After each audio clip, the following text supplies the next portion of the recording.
I can believe what you didn't see because I'm still seeing things I didn't see, especially where my aunt is concerned. Like, I've been so hyper focused on my mother that I've forgotten all the other little things along the way because, in comparison, they're little. So there's a lot that we don't see. And because the abuse is so ongoing and so constant, how could we possibly see it all?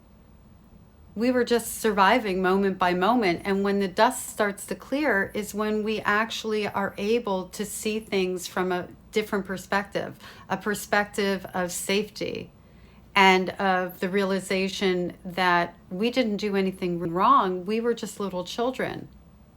So let me give you a little story time, like a real quick one. I was thinking about when I went no contact with my grandfather, how my brother called me and I hadn't spoken to him since I disclosed the sexual assault when I was 12 and he told me I was a liar. I hadn't spoken to him. So this would have been, I don't know, like 4 years maybe.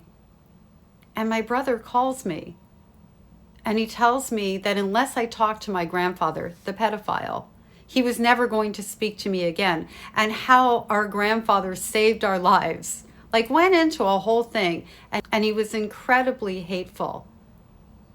And still, even after that call, I wanted a relationship with my big brother, and I really struggled from that call. And then there's one other, my aunt.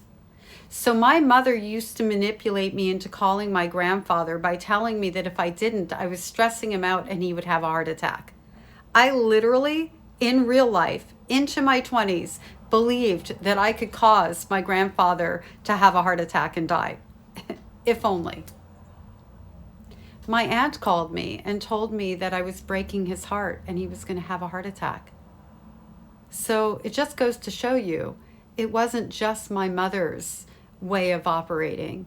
It was the entire family's way of operating. And I bring this up so that those of you who are struggling with the loss of the entire family, start shifting that perspective a little bit, because you can't lose what you never had.